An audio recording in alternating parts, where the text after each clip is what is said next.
And hello, everyone. John Hutchinson with Traders Reserve. We are just a couple of moments away from getting underway here today.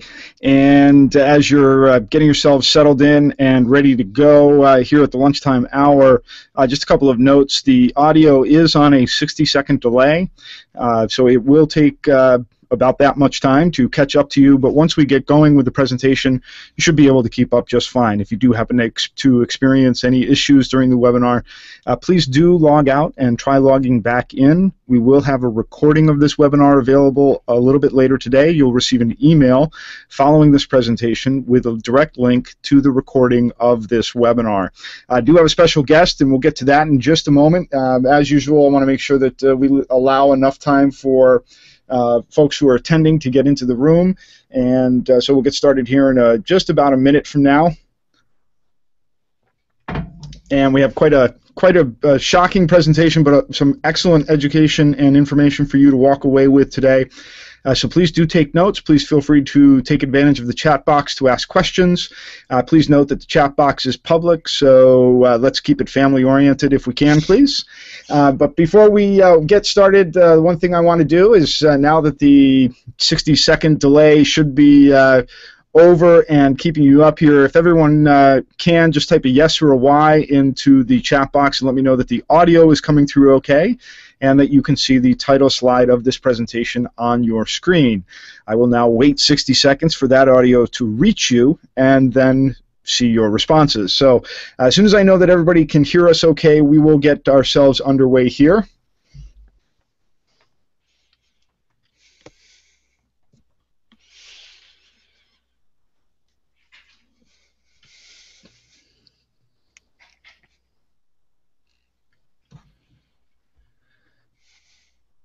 Excellent. Thank you, Jackie, Herbert, Stan. Good to have folks along today. I'm sure we'll continue to get some late arrivals as we are moving along. Elizabeth, Harold, Craig. Great crowd. Yeah, before we get started here, just or as we're getting started, really, to sort of kick things off, I want to go back in time just a little bit to 2008, 2009. We all know what happened. I hate rehashing the past, but sometimes it's instructive. And if we think back to when the market collapsed from September, October, November of 2008, I don't think there's any question that most investors knew what was happening. Your eyes could tell you what was happening to the markets. But what really wrecked investors' portfolios in that time frame was that they didn't know what to do. Fast forward to today. There is an emerging trend developing in the markets today, and that trend could have disastrous results for investors again. The difference is, and the purpose of this presentation is to educate you on what that trend is, why it can hurt you, but more importantly, how you can position yourself today to secure yourself from that trend affecting you negatively and potentially profiting from that trend. Now, I do always have to make the lawyers happy, so I need to do the quick required disclaimer. So as we switch over to the legalese, if you will, just have to quickly read this for you. U.S. government required disclaimer.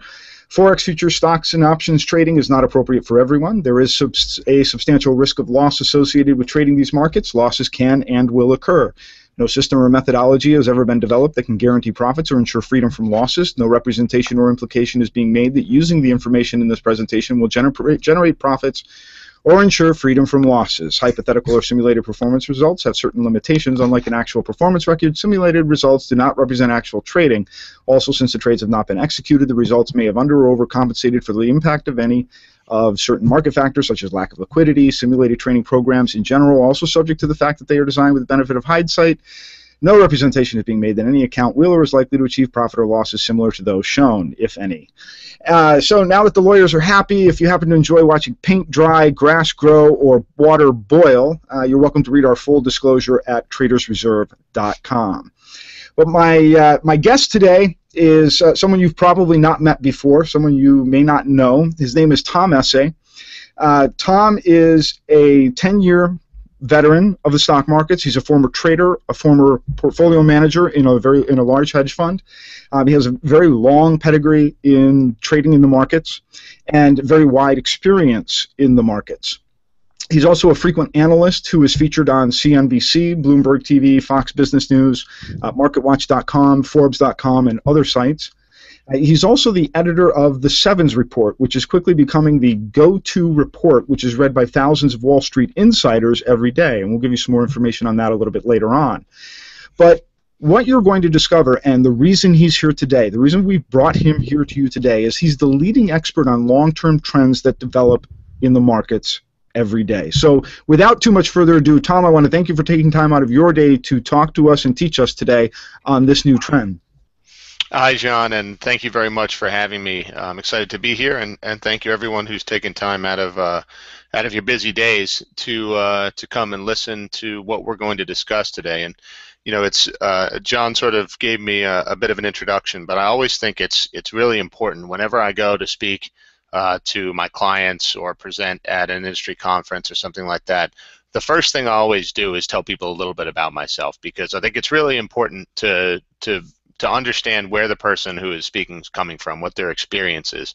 So I'm just going to take a few more minutes to tell you a little bit about who I am and why I'm speaking to you today.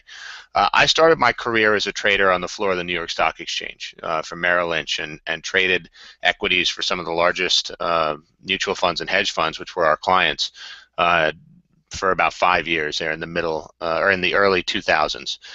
And I left the floor to go join a fund that had a crazy idea in 2004 that there was about to be a huge commodity bull market. And it was sort of a new idea at the time. Commodities, if you were in the business on Wall Street during the 2004-2005 period, that was sort of where you got sent if the boss didn't like you, because there was not a lot of money in the commodities business at that time. It had been really in a bear market for 20 plus years. The gentleman that I ended up joining and working with did some, at the time, and as hindsight has proven, some revolutionary research that really showed that commodities were about to explode. He put me onto it. I agreed, and we went to work and did well over the coming years. And you're going to see why I'm talking about that as we wrap into what we're discussing today. But the big thing that we got right was that we got the trend right. We recognized that a 20-something year bear market was ending in the commodity markets, and that because of a confluence of events that most people weren't looking at, there was a tremendous opportunity. We were able to seize that opportunity and ride it for a long time, and we're still actively involved in the commodity markets today. After I left that fund, I went to go work and do research and got my MBA, and then also now full-time produce the Sevens Report, which is read by almost exclusively financial professionals, and it advises them on what's happening across asset classes and on money-making trends that we are identifying in the markets each and every day. So that's a little bit about me and why I'm speaking to you and where I have come from. So why am I here? Well, this is the first time we really interacted, and I always like to start with why am I here? And really, you can see the points on the slide, but the true reason why I'm here is I want to share an observation and an insight that I think is extremely important to individual investors. Now, I work mostly with almost exclusively with financial professionals, but what I have recognized, or what my research is leading me to believe, is really important for regular people. And even though I'm by definition started my career on Wall Street, I realized early on how important finance and markets are to individual people, and how important it is for them to do well and to understand what's happening. Because as we all know, how the market goes and how our finances go affect so many other things in our lives that are not necessarily related to that. So it's really important that people understand what's going on, and this is the first one of these things I've done, and I'm very happy that I could work with Traders Reserve to come here and talk to you about it. But at the end of the day, there is something very, very important happening in markets right now.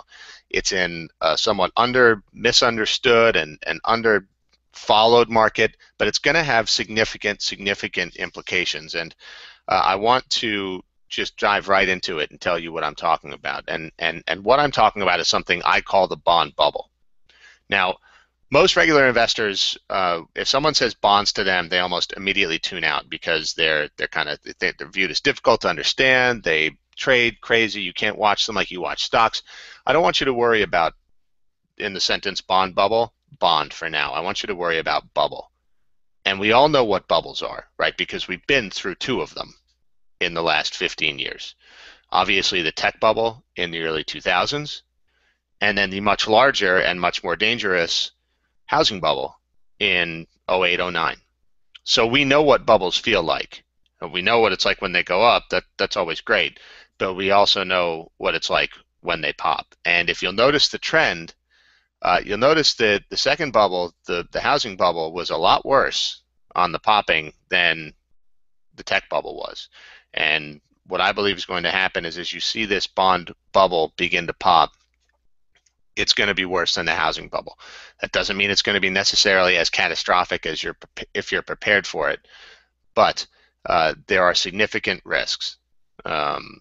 And what I want to talk about today is, number one, ways you can protect your wealth from declining bond prices, because bond prices do go down, and also ways you can obviously make money as well. So whenever you see something happening in markets, the first 2 things as a professional you're thinking about are, number one, what are my current investments' exposure to it, and can this hurt me?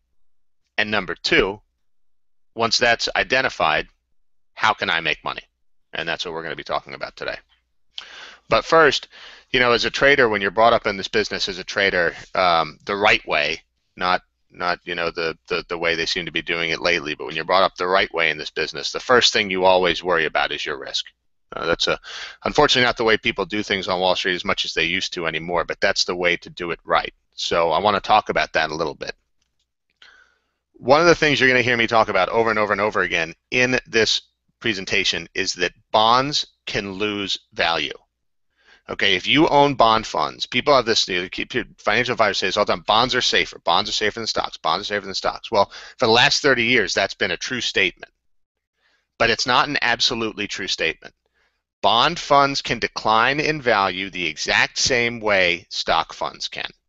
So if you go into a bond bear market and you own a bunch of bond funds, expect to see your statement every month go down, even though you're getting the interest payments, because bonds trade on the secondary market the same way stocks do. So that's something that's very important. More specifically, I am concerned that the bursting of this bond bubble is happening at almost the exact worst time for baby boomers, which are, I believe, still the largest segment of our population. And I don't need to show up a chart or anything like that. We know that there is a large segment of our population that is moving into retirement. What happens when you go to retirement? Well, you go more on fixed income. If that happens coinciding with what I believe is going to happen in the bond market, it could be a catastrophe. And that's one of the things that sort of keeps me up at night as far as thinking about what's going to happen over the coming years. There's a second risk that we need to be worried about. First risk is that we just, lose money in our accounts, right? The second risk is that we lose purchasing power. Excuse me, purchasing power. Purchasing power is something that most regular investors don't spend enough time focusing on. And to give you a simple example, when I first went to work in New York, the starting salary for an analyst on Wall Street was $55,000. Okay, and you paid about $1,200 per rent in your apartment, and you worked everything out, you could make it work. Now, a little over 10 years or 15 years later, the starting salary is well over $100,000, so it's doubled, right? Which is, holy cow, that's great. Well, it's not great, because rent has more than doubled, to where most analysts coming into the city are paying over $2,000 a month in rent, or $2,500 to $3,000. The cost of a subway ticket has more than tripled since I was there. The cost of taxi fare has more than tripled since I've been there. So even though you're making more money, on a purchasing power standpoint, you're doing worse. You're not living as well. And most people don't realize that. And it ties directly to what I'm talking about with the bond bubble. If I am right and the bond bubble bursts, interest rates will rise. Inflation is going to go up. Bond prices will fall, and that's going to cut both ways. Investors will lose money on the value of bonds, but also, think about it, on fixed income, you're getting a fixed payment every month or every quarter, right? What happens in inflation? The value of that fixed payment goes down from a purchasing power standpoint. So there are two main risks that I want everybody to be aware of if this bond bubble does indeed come to fruition the way I think it's going to, the popping of it. And again, this is happening at potentially the worst time. So you have this huge segment of the population with a lot of assets that is being moved into retirement or getting close to retirement. And as they get older, I'm sure you've all seen this from financial advisors or at different presentations, you all have the asset allocation model, right? And there's equities and debt and cash and real estate. What happens when you get older? The part of the pie that's on fixed income gets much, much, much, much bigger. So for somebody like me, it's obviously much smaller than somebody who's 65. Well, if that's happening right at the peak of a 30-year bond bull market and right at the start of a bond bear market, what's going to happen? You're moving everybody in right at the wrong time, and you're going to get hurt as bonds decline and as inflation rises and it erodes your purchasing power. So there are significant risks that I believe we are going to face here in the coming years, and this is what I'm talking about. When I say there's something that I really want to convey to the individual investor, because I think this is a big deal. I've seen investors get hurt in 2 bubbles in 15 years. Okay, I do not want to go through that again. It's not pleasant for anybody, and if we can avoid it, we need to. To put it bluntly, the mega trend is the 30-year bond bull market ending, and the bursting of a Fed and government-induced bond bubble. That is the #1 trend in the markets right now that has the most risk associated with it, but also the most opportunity associated with it. Now, these are some facts. Since the mid-1990s, a series of factors, and it's not all the Fed's fault. It's the Fed, government, a lot of different things. Individual consumers have contributed to a huge rise in the value of bonds. So since the mid-1990s, the 30-year Treasury bond has appreciated more than 100% through the middle of 2013. Now that is an absurd rally for bonds based on their historical volatility. It's absurd. I mean, you think about the stock market being lofty. You don't see bonds appreciate like that, especially given the economic situation we have in this country. So it's been a huge, huge run. And here's just a chart of the 30-year bond that you can see. At the bottom of the chart, it's below 85. At the peak, it was above 145.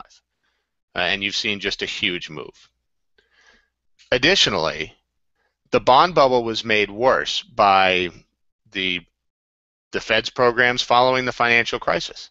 And that's just a fact. By instituting QE for the first time in the history of modern central banking, basically what the Fed did is they threw gasoline on a bond bull market fire. And as you have seen, and as you'll see in a second bullet point, treasuries have risen more than 35% through April 2013. And that's pretty much all because of QE. Okay, as the Fed has pumped money and bought its own treasuries and forced interest rates lower, bonds have risen. And it's created this blow-off top. The same way you saw a blow-off top in tech stocks in 1999, the same way you saw a blow-off top in the housing market in 2006. This is what happens when too much liquidity is injected into the system and is funneled into one specific asset. Again, it happened with tech stocks. It happened with housing. I believe it's happened now with bonds, and we are just at the start of the aftermath of this.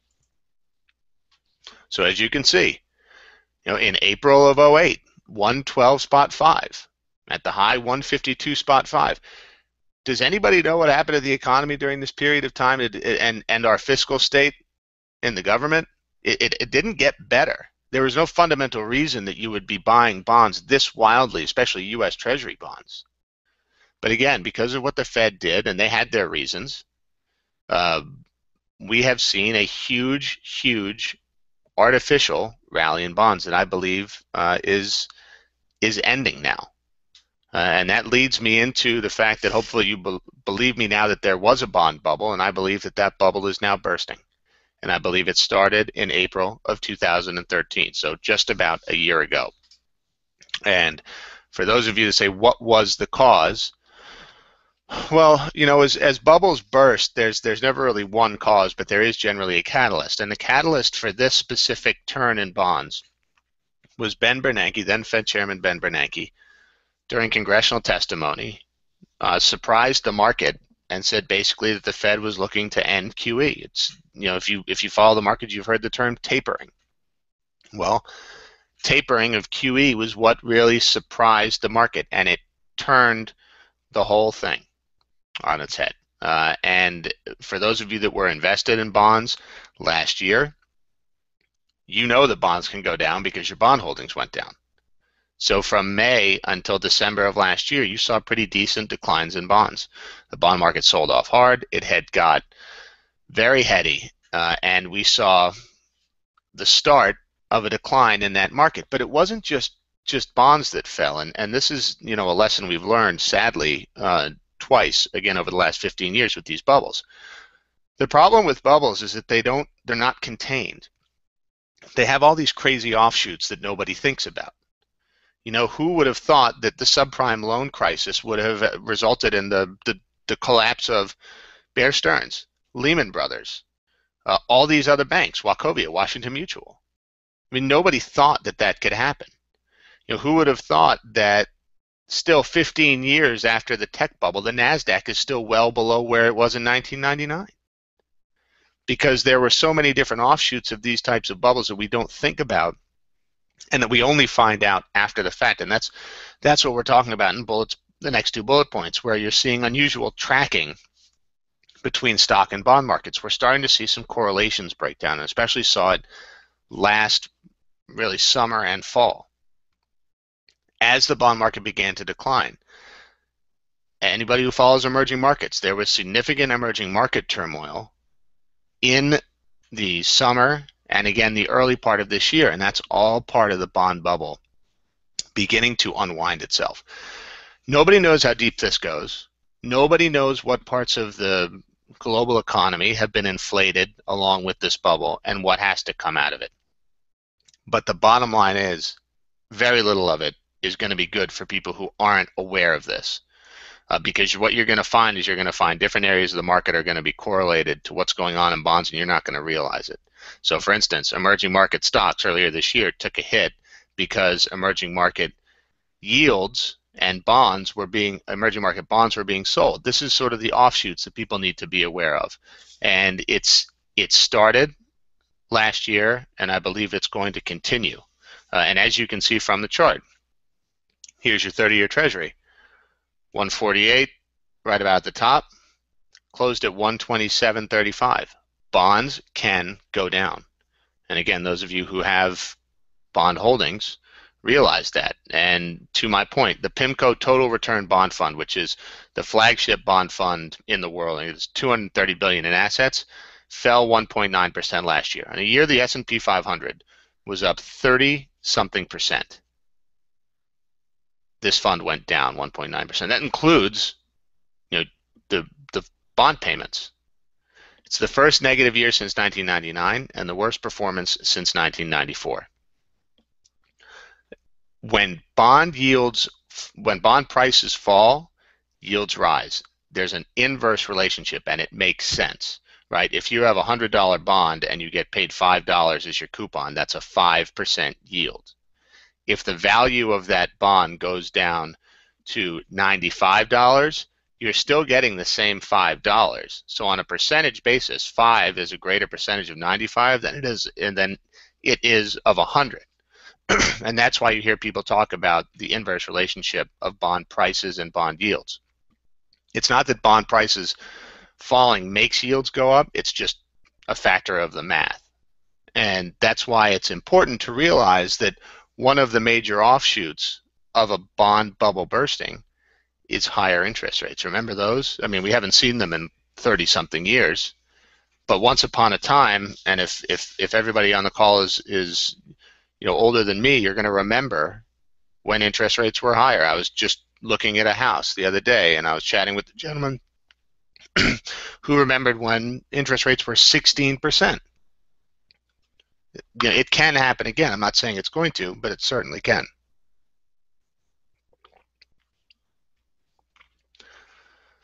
But what's happened since the beginning of the year? Bonds have rallied, and especially over the last month or two. I've heard a lot of market experts saying the bond bull market is back on. So the bond bubble isn't bursting. There is no bond bubble. The market just basically corrected in an ongoing uptrend. Well, I'm telling you that they're wrong. And I believe they're wrong in the same way that they were wrong when they said the original decline in the tech bubble wasn't the bursting of a bubble. In the same way that they were wrong when they said in 2006, oh, this is just the housing market returning to a little bit of semblance of health. Go back to my experience with the commodity markets. We rode that trend from 2004 through 2011. And along the way, there were massive counter trend rallies. So the general trend was up, but there would be temporary declines. Those were the times to get into those trends, to get positive exposure to those trends. Number one, protect yourself, and number two, make money. And I believe we're in one of those counter trend rallies right now. This is something that a lot of people don't necessarily realize, but it is 100% true. The goal of the market is to elicit the most amount of pain from the most amount of people. Point being, this is why the vast majority of people don't make money in the market, because they sit and they say, oh, gee, you're right. They don't look at the forest for the trees. They say, look, it wasn't a bond bubble. It was just a little dip. Now I'm going to get back in. The market's sucking people back in on the long side of the bond market now. And it's going to turn, I believe it's going to turn sooner rather than later.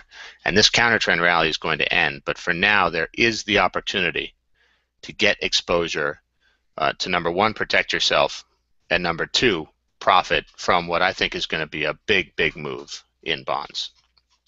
And just to prove it, we've seen this type of thing before, these counter trend rallies, over and over again across a multitude of asset classes. I could give you 100 examples of this, but to keep it, for brevity's sake, we'll keep it short.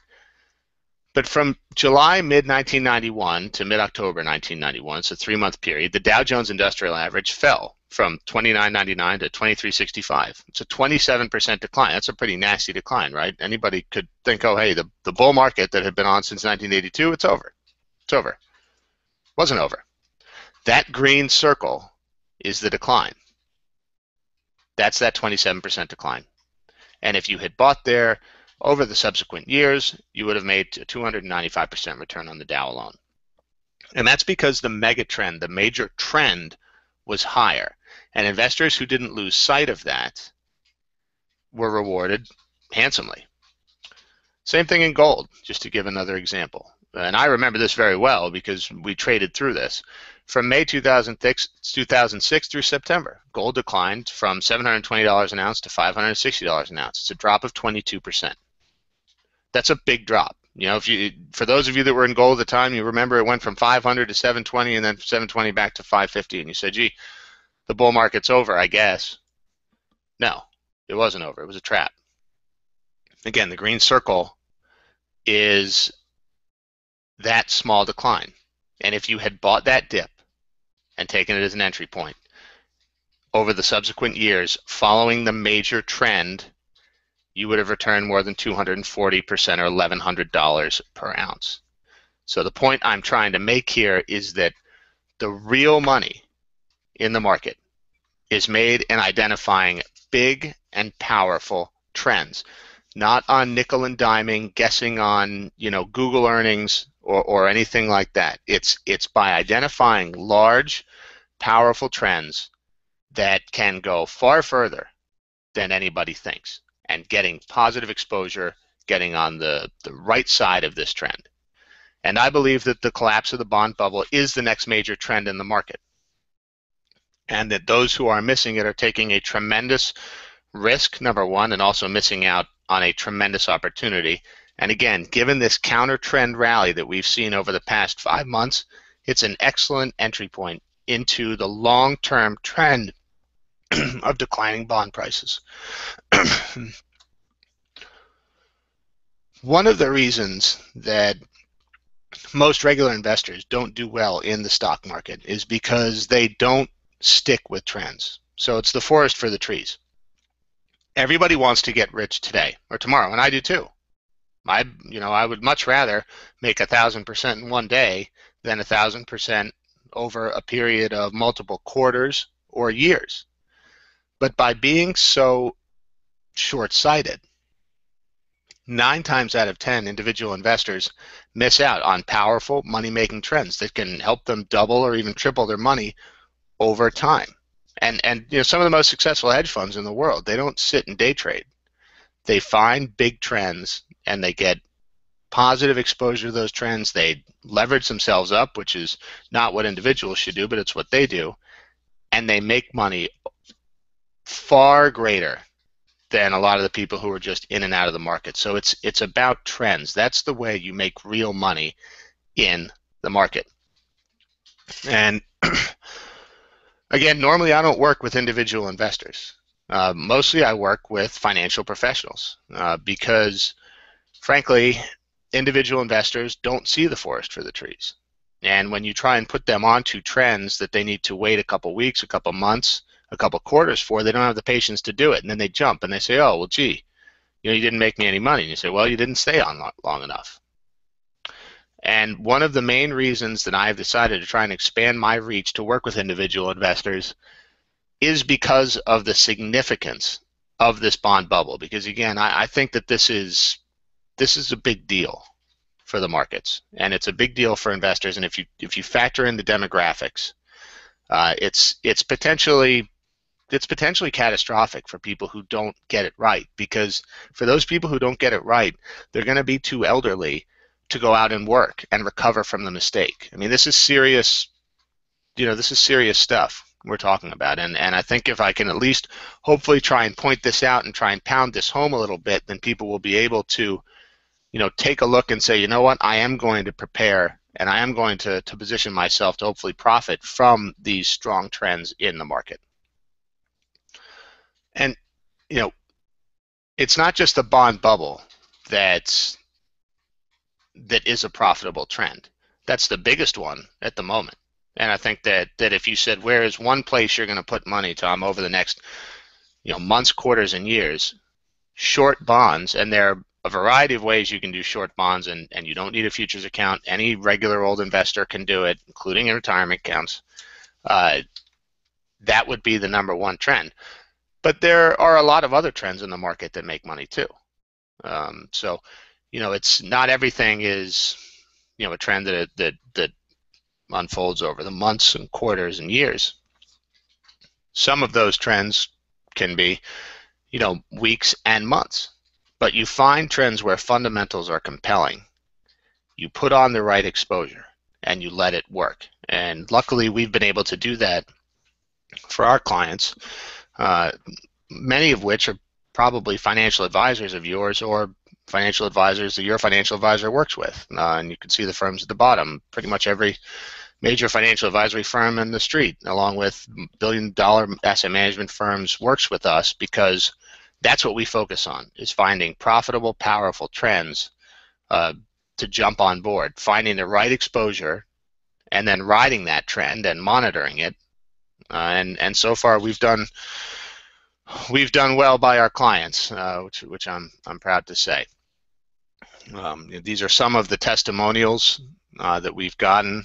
I was very proud when I started this product. This is actually the first testimonial I got when the fellow said we spend over $100,000 a year on research, and the report we produce is the one piece I can't do without.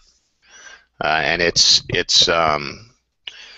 it's really a nice testimonial there, because I know the guy well, and they do spend over $100,000 on research, and he's still one of my best customers. So we've done well by him, and he gave me a nice testimonial. As examples, these are some of the things we did last year. And again, this is, these are trends that you can ride and make money on that don't necessarily last years, but they do put off good returns. Japan, this is one of the good ones. We recognized that in the fall of 2012 there was a political change in Japan, that the subsequent monetary policy decisions that were going to come out of that change were going to be very yen negative and Japanese stock positive. And we put on the right exposure, and we got a very nice return out of it, 64%. Recognized the change in bonds back in May 2013, right when that chart broke. TBT, TBF, STPP are three ways you can profit from a declining bond market. TBT over that period returned 35.4%. I think there's much, much more to go. That's a nice starter right there, but I think over the coming quarters and years there's much, much more to go. In November 13, we got long natural gas. What happened was we watched things like natural gas term structure. You can get long natural gas and other commodities via ETFs. Again, you don't have to have a futures account. Put up a return of 87%. Natural gas exploration and production company ETFs, 16 and 14% respectively since December 2013, while the S&P 500 was basically flat. We have continued to do well through 2014 with some of these positions, all of these positions handily beating the S&P 500. And this is just going to the point that the way you make money in the market, it isn't by guessing Google's earnings. It's by identifying fundamentally sound trades and riding them. And really, what I want people to get out of this discussion is that we're sort of opening our research up to individuals because we think that this bond bubble and the bursting of this bond bubble is the #1 trend right now. It's the biggest trend I've seen since the commodity bull market. And I think that there's huge potential, but there's also huge risk for people who do not recognize it. And I want people to be aware of that. But it's not like, we produce a report every day. It's not like we say the same thing every day, which is look out for the bond bubble. We're here to make money. So we find fundamental trends and we ride them. But what we're hoping is that this research, for individual investors who are patient, who can see the forest for the trees, and who want to make some real money, can benefit from it. And that's why we're reaching out to people. And because of that, and we realize that the retail investor is not the same as our professional client, we've agreed with Traders Reserve to offer a discounted, basically, trial period to see if this report is something that you believe can help you, as it has helped many financial professionals, some of whom most likely are your financial advisors. And as such, we've significantly discounted the offer to see if that's the case. Because look, this is a business. We are here to make money and to be profitable, but at the same time, we're also trying to help people as well. And it's not the same to charge a professional who's in the business the same as a retail person who is trying the product. So we've agreed to do this, and we hope that, given what we've discussed today, that people will indeed try the product and see if it can help them, as it's helped thousands of financial professionals. A little bit about the Sevens report, because we've discussed mostly trends today. We haven't talked about the actual product. What you get when you sign up is it's basically a daily report that comes out every morning at 7 a.m. You can read it in less than 7 minutes. So one of the things that I hate about financial analysis in Wall Street is that it seems oftentimes that the person writing the analysis, their goal is to appear as intelligent as they possibly can be, not to actually try and convey the information in the most comprehensible manner and in the most succinct manner. we realize everybody's busy. Our goal is pretty simple. 7 minutes in the morning, you're going to know everything that's happened with stocks, commodities, bonds, economics, and currencies.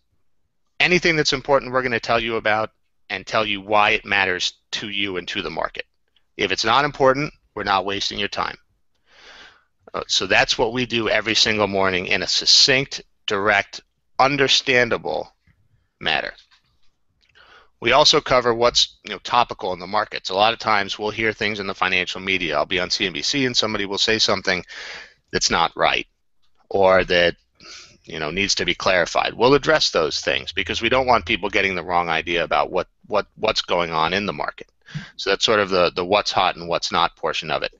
And then obviously towards the end, as I talked about, we're in this business, all of us, they're in the markets, to have profitable trades.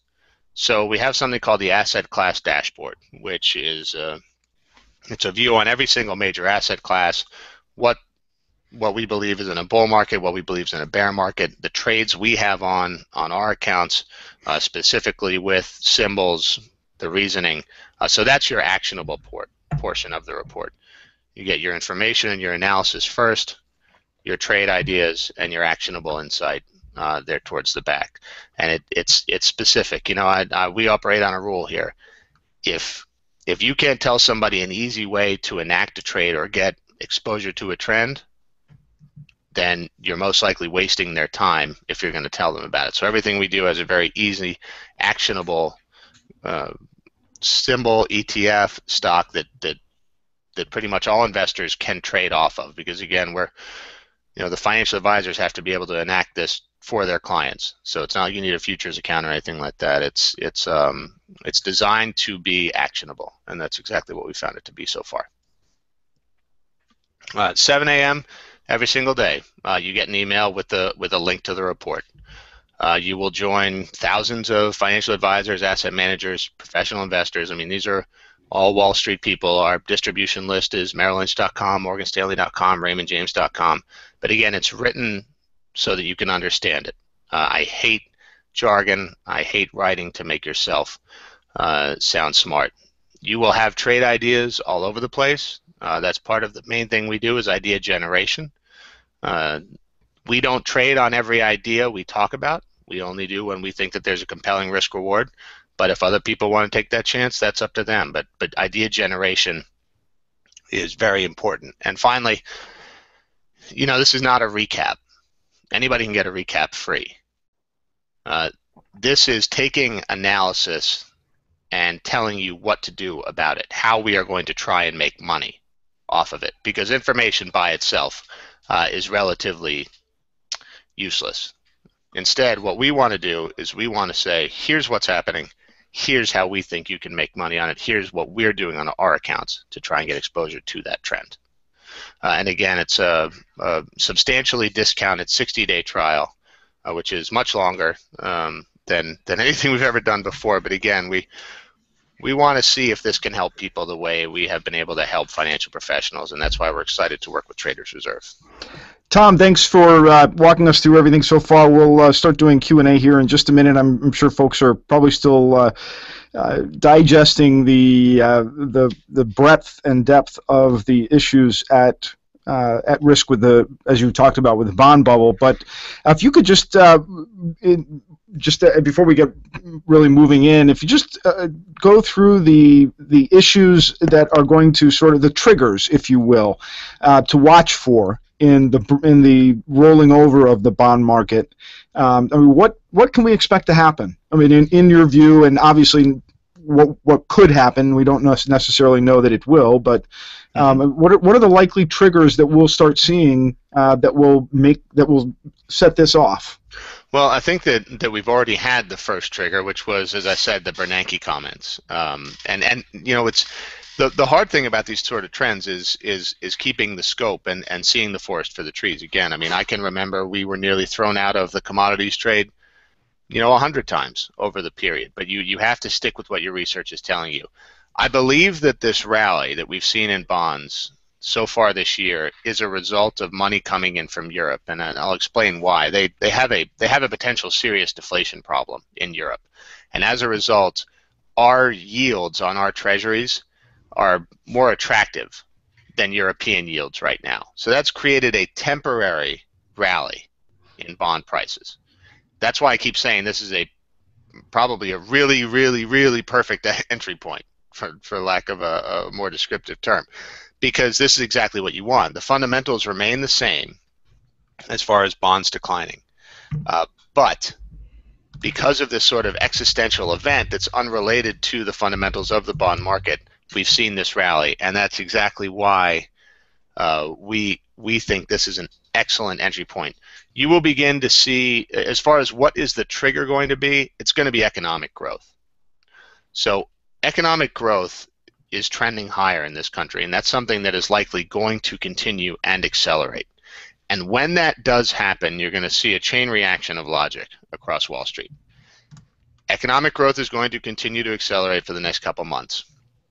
That is going to lead people to realize that the Fed is actually going to stop QE in October and December, and it's going to lead them to realize that they are actually going to raise interest rates in March to June of next year.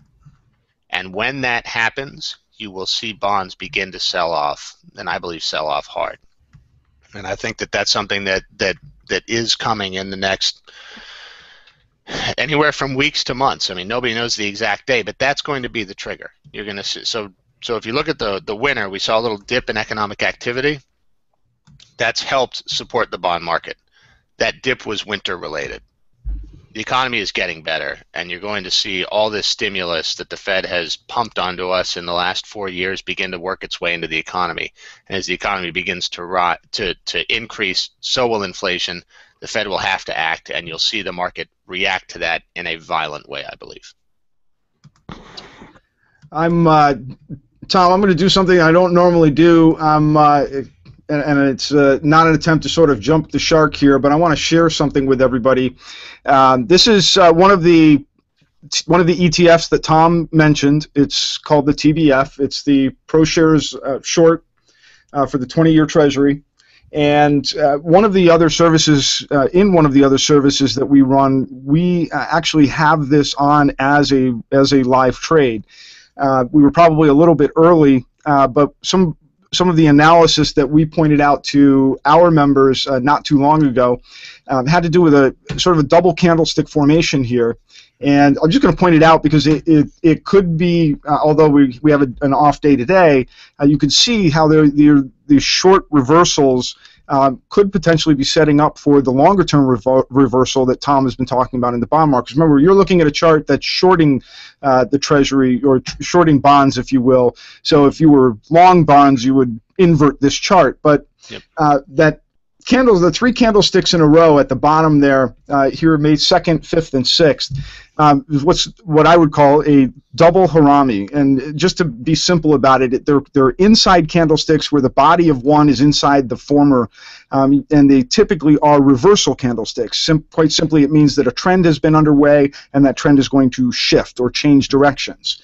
And so we saw this not only on the daily chart, but I'll flip over and I'll show you also, we saw the same pattern appear on a weekly chart right in here with these two candlesticks. And so at that point, we were quite frankly very excited because it suggested to us that we had reached another top in bonds, and we're trading a little more short-term focused on this particular time with these, but we could be at one of those inflection points you were talking about. But the Treasuries just had a sale on their 30 years last week that was not very successful, if I remember correctly from one of your reports. It was downright horrible, actually, would be the better way to put it. And that's one of those fundamental triggers that we look for, right? So we look at things like Treasury auctions. Now, we don't look at things at Treasury auctions because we want to sound like we're smart.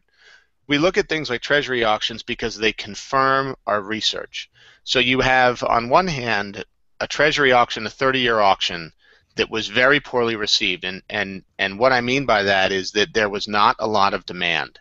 So with the Treasury yielding, what it's yielding, which is in the mid threes, investors aren't really interested in that because they know, and these are sophisticated investors that are buying these auctions. they know that the likelihood of that yield going any further down is very small, right? So they're buying at the top, and they don't want to do that, right? They want to buy at the bottom, and that's some of the fundamental things that we look at to confirm that we're on the right side of the trend. Now, this money flows. One of the big sayings I have is that fundamentals win in the medium and longer term. Money flows win in the short term. And when money flows counteract the fundamentals, as long as the fundamentals don't change, that's an opportunity to be seized. And I believe that's what we're seeing in the Treasury market right now. All right, and next question here, just sent privately, is if I already have bond funds, what should I be doing? Well, you should be at a minimum. I mean, obviously, I don't give individual financial advice, but generally speaking, the first thing you should do is call your advisor, if you have an advisor, and say, hey, what's my exposure here? What's your plan? If what this guy says that I listen to ends up happening, what's your plan for me? What you also want to do if you don't have an advisor is you want to look and see what bond funds you have. The long end of the curve, which is bonds, say, 20 years and beyond, will be hit the hardest in a bond market decline. The short end of the curve, which let's call it 5 years and in, will hold up much better, and that's because of the number of payments over time. Obviously, as bond prices fluctuates, the effect goes out the longer the bond. So one of the things you may want to consider is shortening your duration, because even though you'll get less interest, you'll also be potentially better protected from a bond market decline.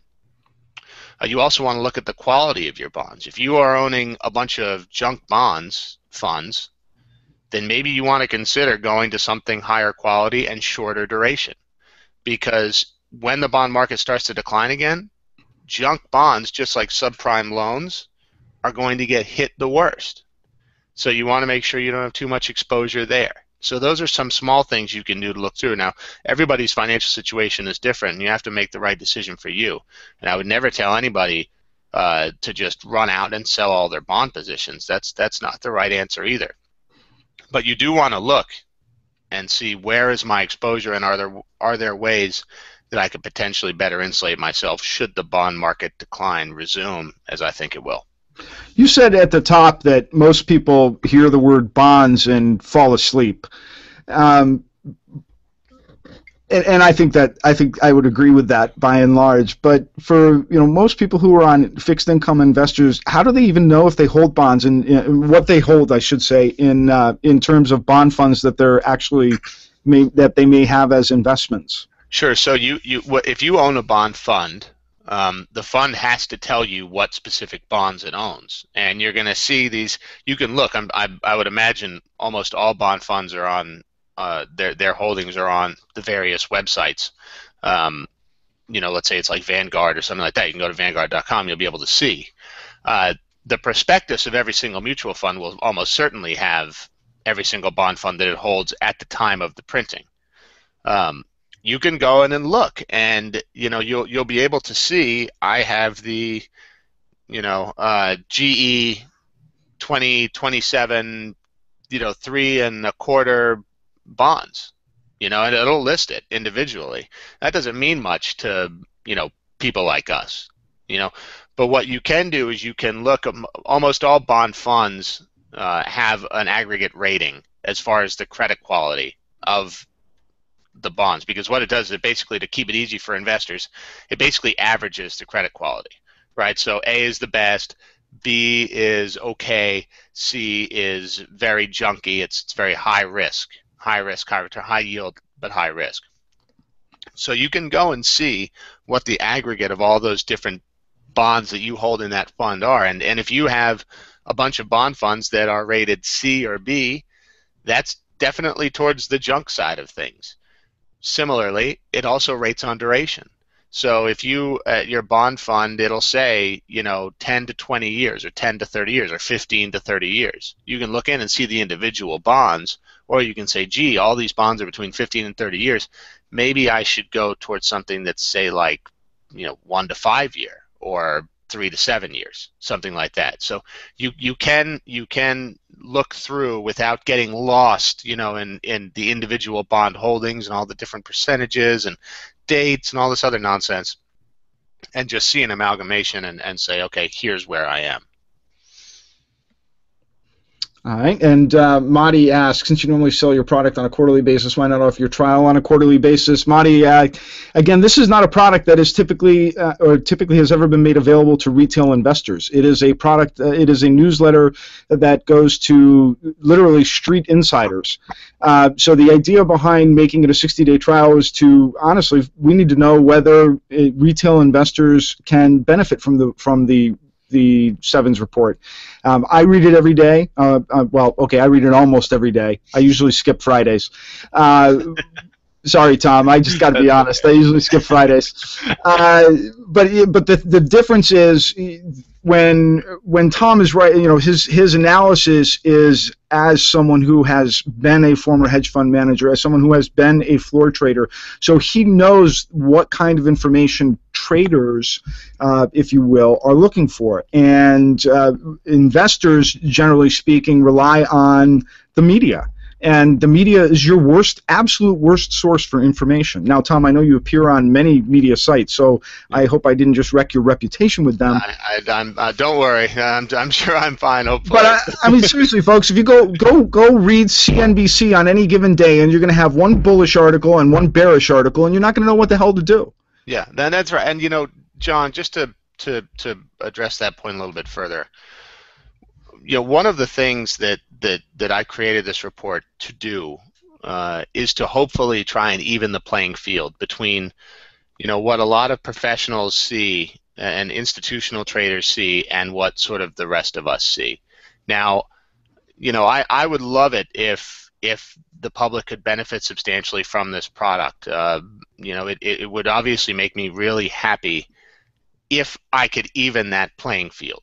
And that's part of the reason that I'm, you know, want to try this, you know, because I have been raised on the institutional side of the business, Wall Street insiders, as you said. That's pretty much my entire career. But it's not that complicated, and it doesn't have to be that way.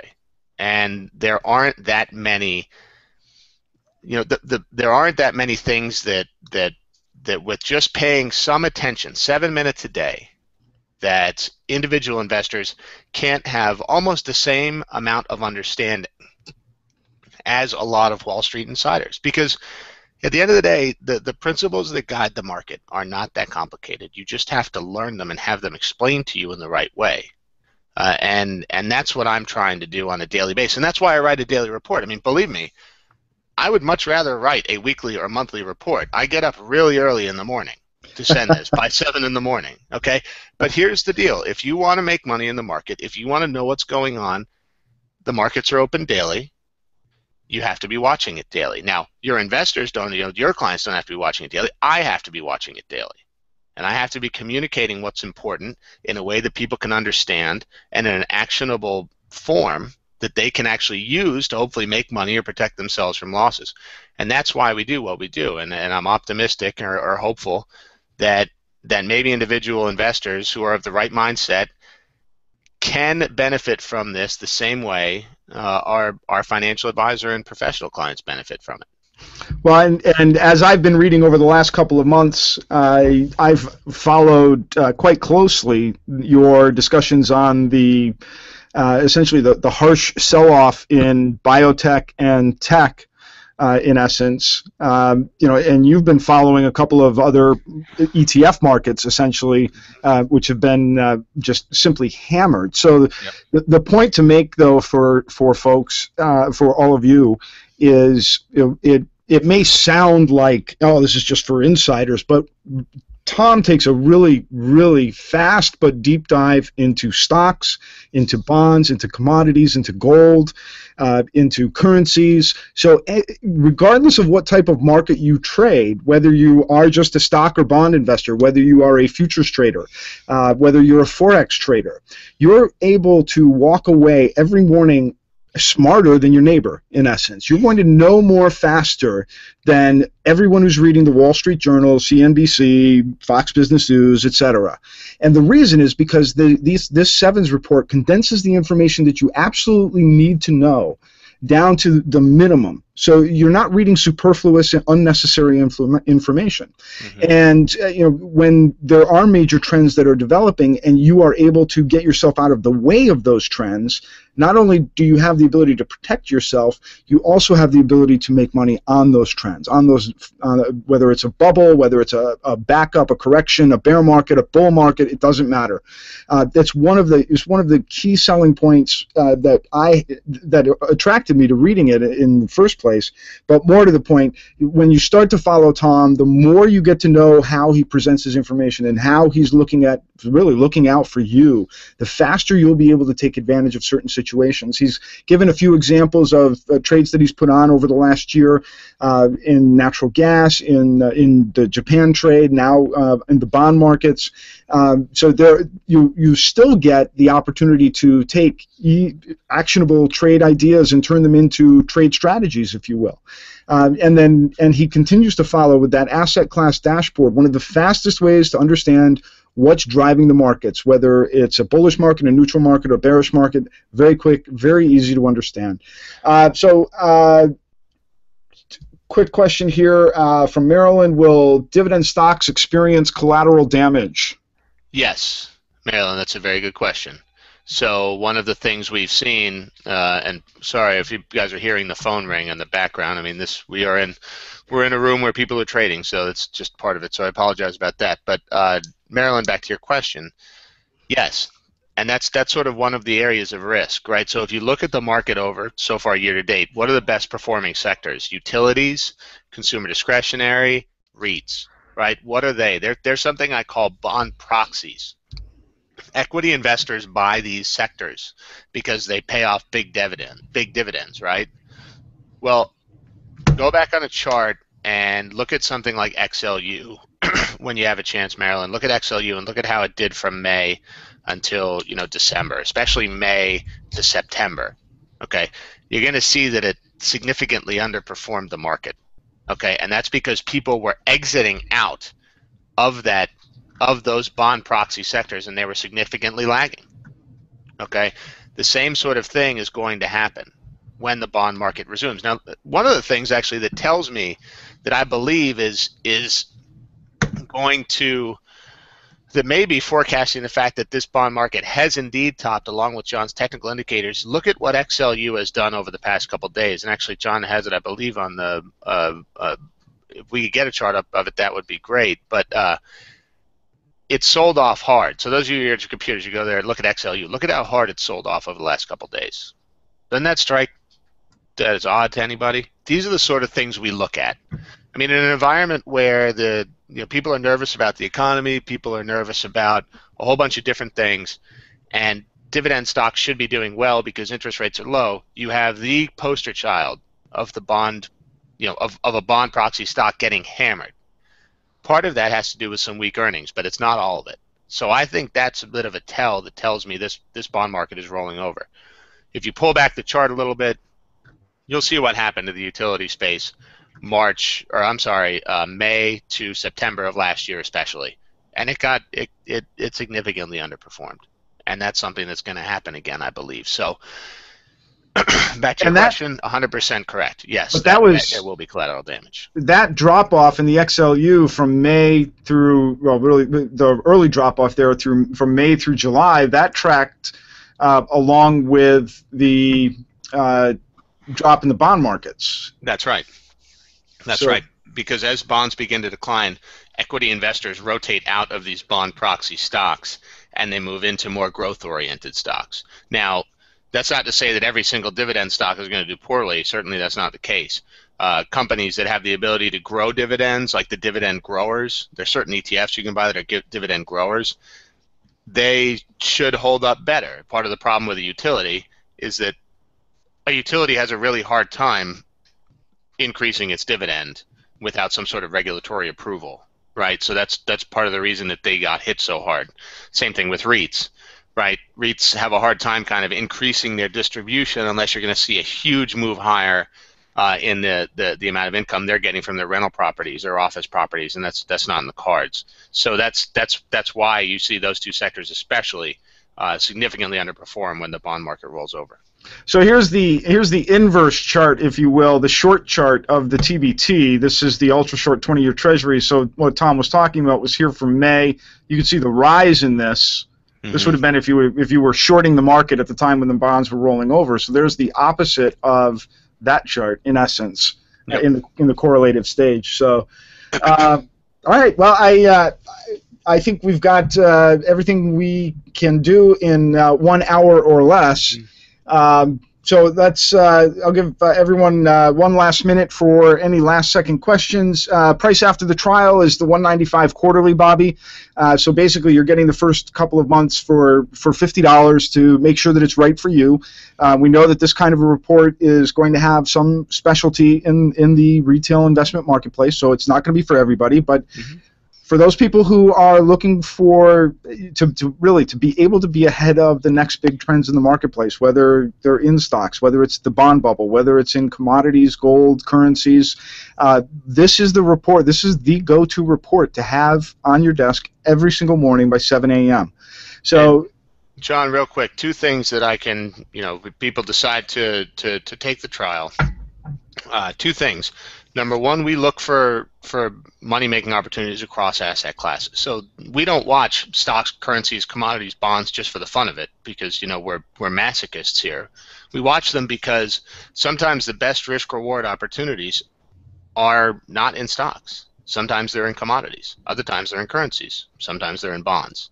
But you have to be watching all of them to be able to find those high-risk, high-reward trade and investment, or I'm sorry, basically the where you're looking at low risk, high return setups, and sometimes they're in different asset classes. But the one thing we do is we always make the assumption that everybody who's reading the report can only access stocks and ETFs. So we're not going to tell you, hey, go buy the Turkish lira because we think it's going to go up, because nobody can enact that trade. I mean, not even financial advisors can enact it. It's just a waste of time. So what we're going to do is stay focused on things, regardless of what asset class it's in, where we can act on it. But we watch all asset classes to try and find the best risk-reward setups. Second thing, for those of you who subscribe or who do try to do the trial, you can't ever make guarantees, but I will make a bet that as far as the information goes, over the 60 days, if you read the trial, at least once, you will read something in the Wall Street Journal, in the Financial Times, on Bloomberg.com, on CNBC, that you knew about at least a day to 2 to 3 to 4, sometimes a week before they're talking about it. Because that's the kind of market intelligence we're trying to give you. If you're reading about it in the Wall Street Journal or Financial Times or CNBC, guess what? It's already happened. People like us have already put positions on. So you're gonna read things. You're gonna say, "Gee, they're talking about this. I read about this last week." And I'm very proud of that fact. And that's not that's just something that happens. Because we spend all day doing this. So. All right. Well, I think that wraps it up, Tom. Thank you very much for walking us through the makings of the bond bubble and what to do about it. And folks, last chance to grab the 60-day trial for $49. Again, that's Monday through Friday, every day by 7 a.m. You get the Sevens report, and it's your tool for being smarter than your neighbor. That's how I like to put it right now. So with that, Tom, again, I want to thank you for taking time to join us today. Thank you very much, John. I appreciate it. And we will have you on again for our next trend development webinar here sometime soon. All right, sounds good. Thank you, everybody, for taking the time. Thanks, folks. Have a good day.